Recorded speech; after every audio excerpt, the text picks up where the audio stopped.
Hello students, welcome to तैयारी online. मैं हूं सुधा। आज की वीडियो में हम बाल गोविंद भगत के प्रश्न अभ्यास को करेंगे जो लिया गया है कक्षा 10 के हिंदी पाठ्य पुस्तक क्षितिज भाग 2 के अध्याय 11 से।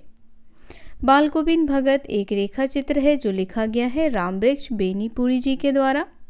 यदि आप रामवृक्ष बेनीपुरी जी का जीवन परिचय जानना चाहते हैं या बाल गोविंद भगत अध्याय को अच्छे से समझना चाहते हैं तो आई बटन पर क्लिक करें। ये वीडियो आप सभी के लिए बहुत ही महत्वपूर्ण है बच्चों, क्योंकि बोर्ड एग्ज़ाम नज़दीक है और ये वीडियो जो है वह बोर्ड एग्ज़ाम को ध्यान में रखते हुए बनाया गया है। बोर्ड एग्ज़ाम में इससे रिलेटेड कई प्रश्न आपसे पूछे जा सकते हैं, जिसमें लेखक का जीवन परिचय भी आ सकता है और बाल गोविंद भगत से संबंधित प्रश्न अभ्यास इत्यादि। तो वीडियो को आप एंड तक देखें, बीच में स्किप बिल्कुल ना करें। तो चलिए देर न करते हुए प्रश्न अभ्यास आरंभ करते हैं। पहला प्रश्न हमारा है, खेती बाड़ी से जुड़े गृहस्थ बाल गोविंद भगत अपनी किन चारित्रिक विशेषताओं के कारण साधु कहलाते थे। तो बाल गोविंद भगत क्या थे? एक गृहस्थ थे। अब गृहस्थ किसे कहता है ये तो आप सभी जानते हैं, जो अपने परिवार के साथ रहता है, जिसमें उसकी पत्नी, उसके बाल बच्चे सभी होते हैं, वह क्या कहलाता है? गृहस्थ कहलाता है। तो एक गृहस्थ होने के बावजूद भी लोग उन्हें क्या कहते थे? साधु कहते थे। यानी वह अपने क्रियाक्रम में लगे रहने के बावजूद भी ईश्वर भक्ति में हमेशा लगे रहते थे, जिस वजह से बाल गोविंद भगत जी को साधु भी लोग कहते थे।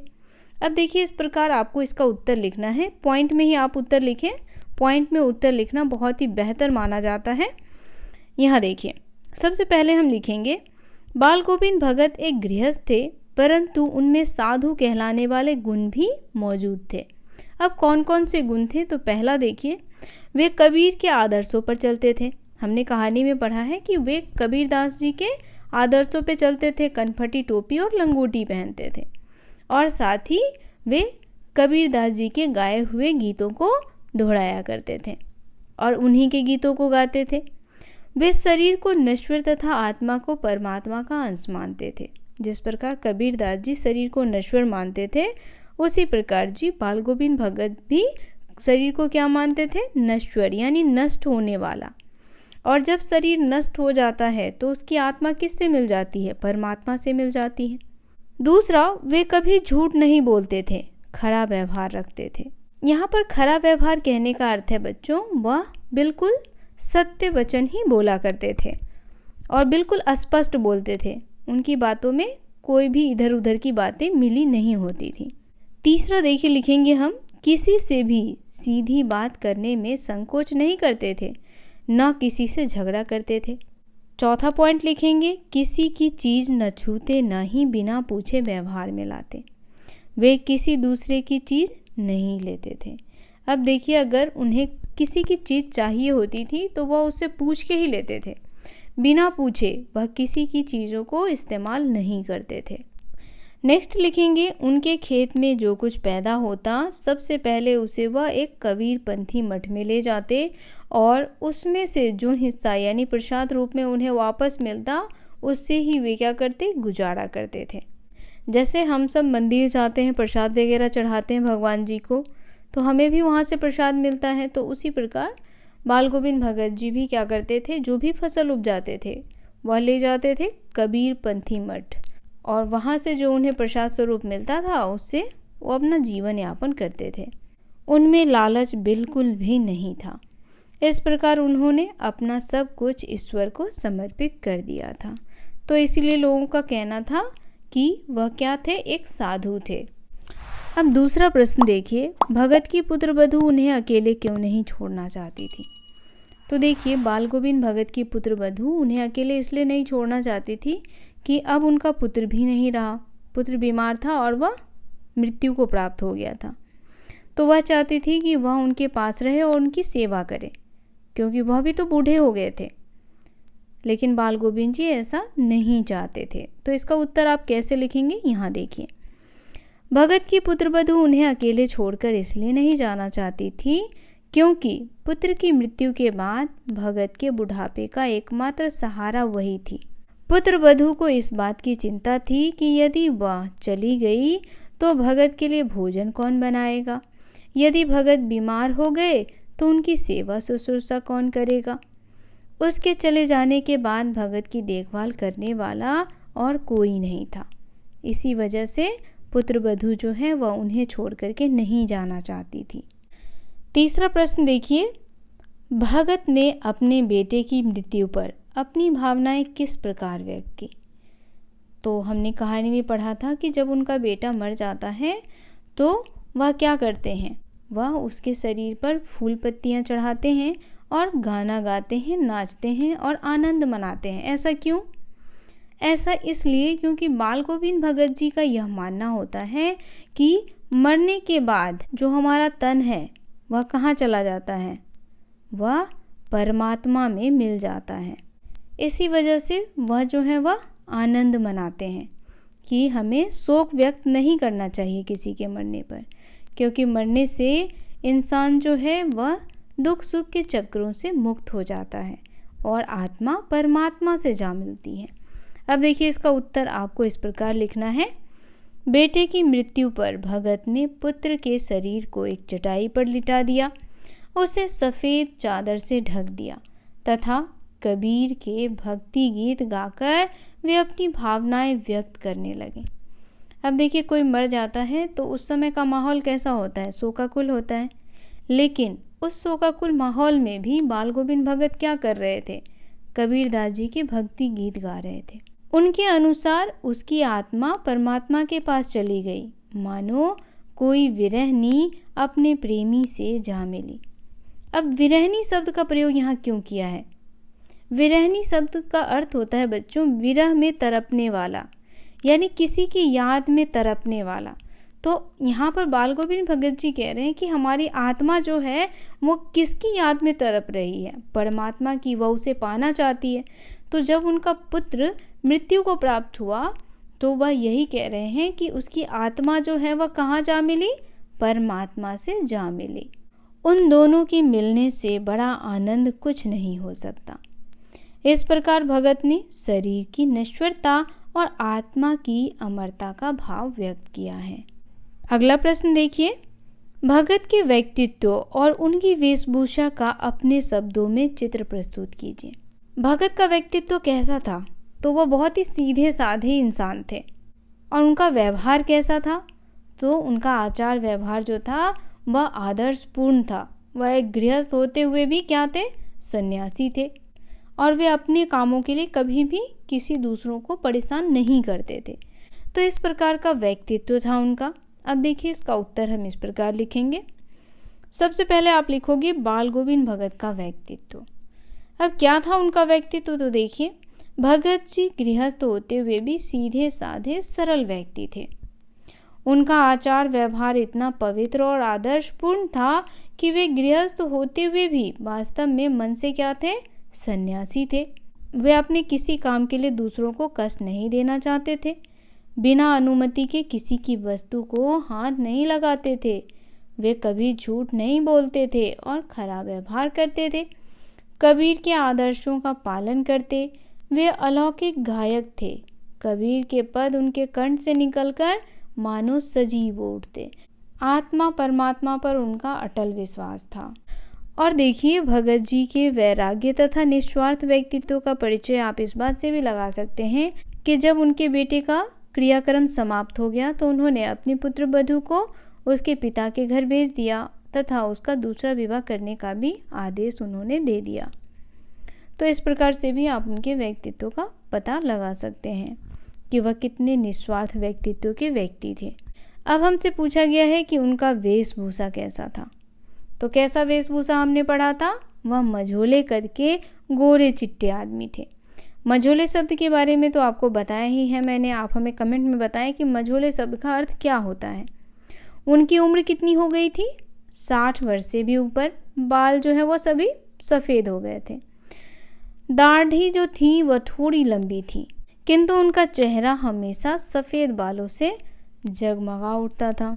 कपड़े बिल्कुल कम पहनते थे, लंगोटी और क्या पहनते थे, सिर पर कबीरपंथी कनफटी टोपी पहनते थे और जारा में वह एक काली कंबली से ही काम चला लेते थे। मस्तक पर हमेशा एक चमकता हुआ रामानंदी चंदन अब जैसे देखा होगा आप लोगों ने, छठ का त्यौहार तो देखा होगा, महिलाएं कैसे लगाती हैं टीका, तो बिल्कुल नाक से लेकर के ऊपर तक लगाती हैं। तो ऐसे ही वह रामानंदी चंदन लगाया करते थे और गले में तुलसी की जड़ों की एक बेडौल माला बांधे रहते थे। तो ये थी बाल गोविंद भगत जी की वेशभूषा। अगला प्रश्न हमारा है, बाल गोविंद भगत की दिनचर्या लोगों के अचरज का कारण क्यों थी। अब यहाँ देखिए, बाल गोविंद भगत जी की जो दिनचर्या थी वह सभी से अलग थी। उनका सुबह उठना, ईश्वर भक्ति में लग जाना, उसके बावजूद अपने कामों को करना। तो देखिए इसका उत्तर आप इस प्रकार लिखेंगे, बाल गोविंद भगत की दिनचर्या लोगों के अचरज का कारण इसलिए बन गई क्योंकि वे जीवन के सिद्धांतों और आदर्शों का अत्यंत गहराई से पालन करते थे, उसे अपने आचरण में उतारते थे। वृद्ध होते हुए भी उनकी स्फूर्ति में कमी नहीं थी। वह क्या थे, एक वृद्ध व्यक्ति थे। 60 साल से ऊपर का व्यक्ति तो वृद्ध ही होगा, फिर भी वह हमेशा जोश से भरे रहते थे। सर्दी के मौसम में भरे बादलों वाले भादों की आधी रात में वे भोर में सबसे पहले उठकर गांव से 2 मील दूर बहती गंगा में स्नान करने जाते थे। खेत में अकेले खेती करते हुए कबीरदास जी के गीतों में तल्लीन रहते और विपरीत परिस्थिति होने के बाद भी उनकी दिनचर्या में कभी कोई परिवर्तन नहीं आया। अब यहाँ विपरीत परिस्थिति क्यों कहा गया है, तो जब उनके बेटे की मृत्यु हो गई, उनकी बहू भी चली गई, यानी अब घर की हालत कैसी हो गई थी, बहुत ही बेकार, बहुत ही दयनीय हो गई थी। वो बहुत ही अकेले हो गए थे। इसके बावजूद भी उनकी दिनचर्या में कोई परिवर्तन नहीं आया। वह जैसे पहले थे वैसे ही उस समय भी थे। एक वृद्ध की अपने कार्य के प्रति सजगता और लगाव देखकर लोग जो है वह दंग रह जाते थे। अगला प्रश्न देखिए, पाठ के आधार पर बाल गोविंद भगत के मधुर गायन की विशेषताएं लिखिए। अब हमें बताना है बाल गोविंद भगत जी जो गीत गाया करते थे उसकी विशेषता क्या थी। तो देखिए, उनके गीतों में ऐसा जादू होता कि उसके प्रभाव से लोग क्या होते, गुनगुनाने लगते, थिरकने लगते और सभी उनके स्वर में स्वर मिला करके गाने लगते। तो इस प्रकार की विशेषता जो थी वह बाल गोविंद भगत के गीतों में थी। अब देखिए इसका उत्तर आप इस प्रकार लिखेंगे, बाल गोविंद भगत के गीतों में एक विशेष प्रकार का आकर्षण था। आकर्षण क्या करता है, अपनी ओर चीज़ों को खींचता है। कबीर के पद उनके कंठ से निकलकर सजीव हो उठते। सजीव हो उठते यानी कि जीवित हो उठते। खेतों में जब वे गाना गाते तो स्त्रियों के होठ भी गुनगुनाने से खुद को नहीं रोक पाते। गर्मियों की शाम में उनके गीत वातावरण में शीतलता भर देते। उनके गीतों में जादुई प्रभाव था। संध्या समय जब वे अपनी मंडली समेत गाने बैठते तो उनके द्वारा गाए पदों को उनकी मंडली दोहराया करती थी। भगत के स्वर के आरोह के साथ श्रोताओं का मन भी ऊपर उठता चला जाता। लोग अपनी तन मन की सुध बुध खोकर संगीत की स्वर लहरी में तल्लीन हो जाते। अगला प्रश्न है, कुछ मार्मिक प्रसंगों के आधार पर यह दिखाई देता है कि बाल गोविंद भगत प्रचलित सामाजिक मान्यता को नहीं मानते। पाठ के आधार पर उन प्रसंगों का हमें उल्लेख करना है। तो देखिए इस प्रकार आप इसका उत्तर लिखेंगे कि बाल गोविंद भगत प्रचलित सामाजिक मान्यताओं को नहीं मानते थे। ये बातें निम्न उदाहरणों द्वारा पता चलती है। अब कौन कौन से उदाहरण हैं, तो देखिए, पहला, बाल गोविंद भगत की पुत्र की मृत्यु हो गई किंतु उन्होंने सामाजिक परंपराओं के अनुरूप अपने पुत्र का क्रियाक्रम नहीं किया। उन्होंने अपनी पुत्रवधू से दाह संस्कार करवाया था। बेटे की मृत्यु के समय सामान्य लोगों की तरह शोक करने की बजाय भगत उसकी सैया के समक्ष गीत गाकर उत्सव मना रहे थे। बेटे के क्रियाक्रम में भी उन्होंने सामाजिक रीति रिवाज की परवाह न करते हुए अपने पुत्र वधू से ही दाह संस्कार संपन्न करवाया था। समाज में विधवा विवाह का प्रचलन न होने के बावजूद उन्होंने अपने पुत्र वधू के भाई को बुलाकर उसकी दूसरी शादी करने को कहा था। अन्य साधुओं की तरह भिक्षा मांगकर खाने के विरुद्ध थे। उनका मानना था कि जो गृहस्थ है उसे कभी भिक्षा नहीं मांगनी चाहिए और उसे कभी किसी का शरण नहीं लेना चाहिए। अगला प्रश्न है, धान की रोपाई के समय समूचे माहौल को भगत के स्वर लहरियाँ किस तरह चमत्कृत कर देती हैं। उस माहौल का शब्द चित्र प्रस्तुत कीजिए। अब हमें उस समय का वर्णन करना है जब वह धान बुआई के समय गीत गाते हैं और किस प्रकार सभी लोग झूमने लगते हैं। उनकी ताल में ताल मिलाते हुए लोग अपने कामों में लगे रहते हैं। तो देखिए इस प्रकार इसका आप उत्तर लिखेंगे। आषाढ़ के रिमझिम फुहारों के बीच खेतों में धान की बुआई चल रही थी। बादलों से घिरे आसमान में ठंडी हवाओं के चलने के साथ साथ बाल गोविंद भगत के कंठ से निकला मधुर स्वर वहां खेतों में काम कर रहे लोगों के मन को क्या कर देता है, मधुर झंकार उत्पन्न कर देता है। स्वर के आरोह के साथ एक एक शब्द जैसे स्वर की ओर भेजा जा रहा हो।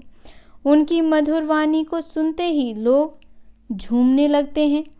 स्त्रियां स्वयं को रोक नहीं पाती थी तथा अपने आप उनके होठ कांपते गुनगुनाने लगते थे। हलवाओं के पैर गीत की ताल के साथ उठने लगते थे। रोपाई करने वाले लोगों की उंगलियां गीत की स्वर लहरी के अनुरूप एक विशेष क्रम में चलने लगती थी। बाल गोविंद भगत के गाने से संपूर्ण सृष्टि जो है वह मिठास में खो जाती थी। यानी सभी लोग उनके गानों के साथ झूमने लगते थे। पाठ के आधार पर बताएं कि बाल गोविंद भगत की कबीर पर श्रद्धा किन किन रूपों में प्रकट हुई। तो देखिए बाल गोविंद भगत जी कबीरदास जी को अपना गुरु मानते थे और वह कबीरपंथी भी थे। तो जिस प्रकार कबीरदास जी गृहस्थ होते ईश्वर भक्ति में लीन रहते थे, उसी प्रकार बाल गोविंद भगत जी भी एक गृहस्थ होते हुए भी ईश्वर भक्ति में लीन रहते थे। तो देखिए इस प्रकार आपको इसका उत्तर लिखना है। बाल गोविंद भगत ने कबीर की शिक्षाओं का पालन करते हुए अपनी श्रद्धा इस पर प्रकट की है। पहला है, कबीर गृहस्थ होकर भी सांसारिक मोह माया से मुक्त थे। उसी प्रकार बाल गोविंद भगत भी गृहस्थ जीवन में बंधकर भी साधु के समान जीवन व्यतीत किया करते थे। दूसरा, कबीर के अनुसार मृत्यु के पश्चात जीवात्मा का परमात्मा में मिलन होता है और यही मानना बाल गोविंद भगत जी का भी था। बेटे की मृत्यु के बाद बाल गोविंद भगत ने भी यही कहा था। उन्होंने बेटे की मृत्यु पर शोक मनाने की बजाय आनंद मनाने के लिए कहा था। तीसरा देखिए तो भगत जी ने अपने फसलों को भी ईश्वर की संपत्ति माना। वे फसलों को कबीर पंथी में अर्पित करके प्रसाद रूप में जो भी उन्हें मिलता था, जो भी अनाज उन्हें प्रसाद स्वरूप मिलता था, उसी से वो अपना गुजर बसर करते थे। अब देखिए वो क्या कहते थे, कहते थे साईं इतना दीजिए जामी कुटुंब समाए, मैं भी भूखा न रहूं साधु न भूखा जाए। उनका मानना था कि ईश्वर हमें इतना दे जिसमें हम अपना पेट भी भर सके और हम अपने रिश्तेदारों, कुटुंब शब्द का अर्थ होता है बच्चों, जो आगंतुक हमारे यहाँ आते हैं, जो अतिथि हमारे यहाँ आते हैं, हम उनका भी पेट भर सके, जिससे कि ना तो हम भूखे रहें और ना ही हमारे यहाँ आए कोई अतिथि ही भूखे रहें।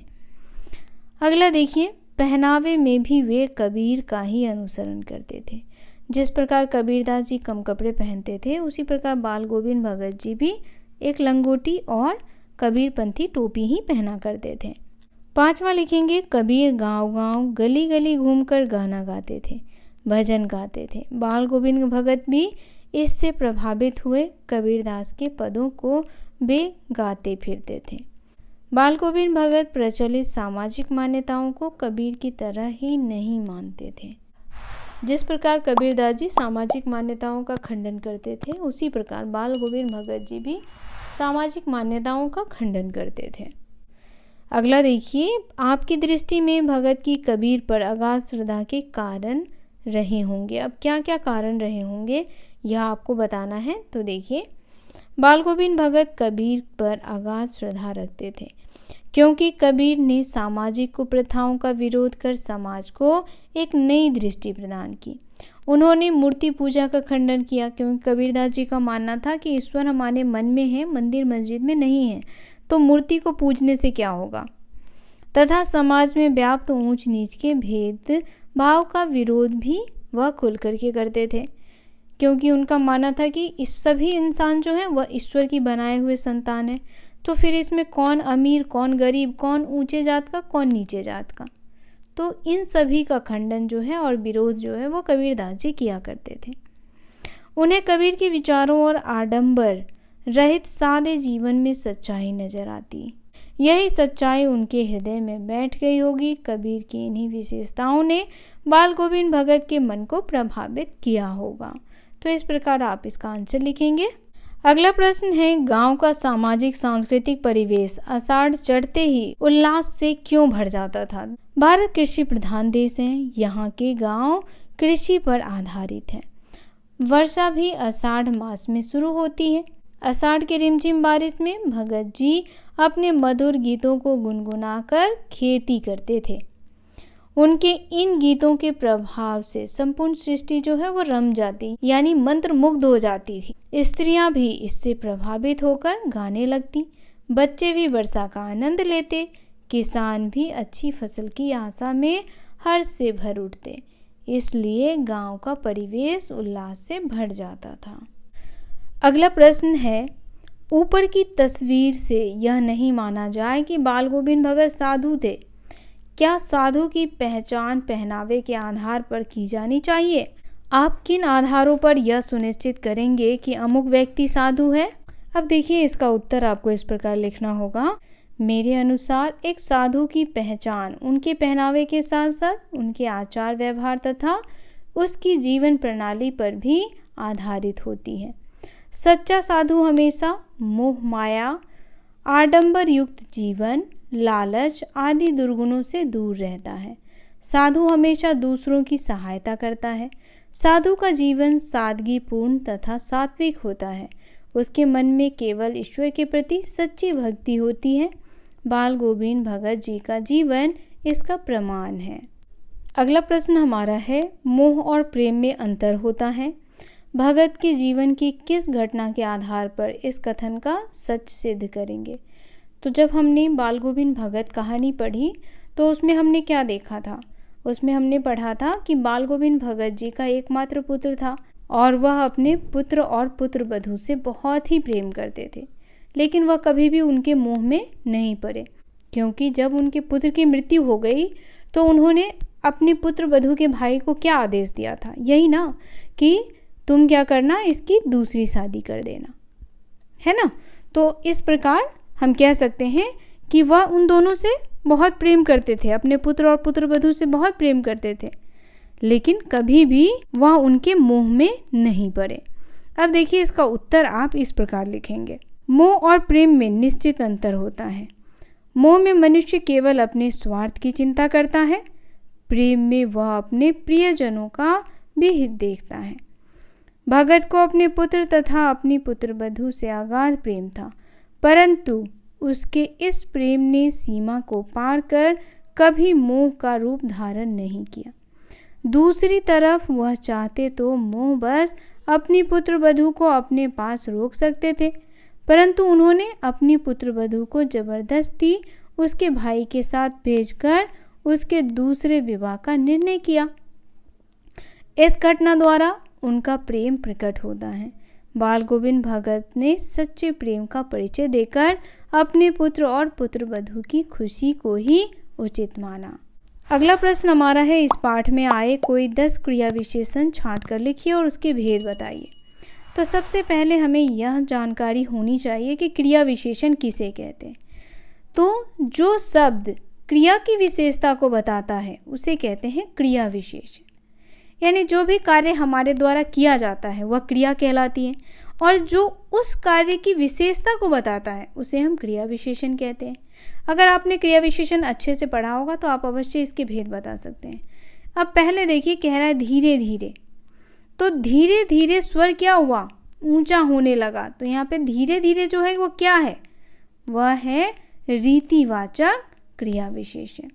दूसरा हमारा है जब जब, वह जब जब सामने आता है तो यहाँ किस चीज़ को बताया जा रहा है, समय को बताया जा रहा है, तो कालवाचक होगा।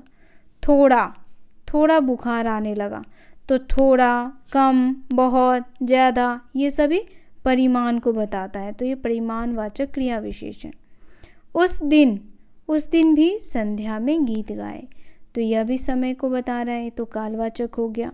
बिल्कुल कम, अब अभी हमने पढ़ा थोड़ा, बहुत, कम, ये सभी क्या है, परिमाणवाचक क्रिया विशेषण। तो बिल्कुल कम कपड़े पहनते थे, परिमाणवाचक क्रिया विशेषण हो गया। सवेरे ही, इन दिनों सवेरे ही उठते थे, सवेरे यानी समय को बता रहा है, तो ये भी कालवाचक हो गया।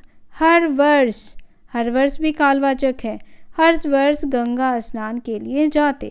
दिन दिन, वे दिन दिन छीनने लगे, यानी दिन दिन वो कमज़ोर होने लगे, तो यहाँ भी कालवाचक क्रिया विशेषण है।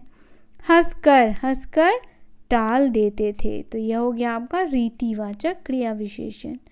उसके बाद जमीन पर ही आसन जमाए गीत गाए चले जा रहे हैं, तो यहाँ पर स्थानवाचक क्रिया विशेषण है, क्योंकि यहाँ पे स्थान का बोध हो रहा है।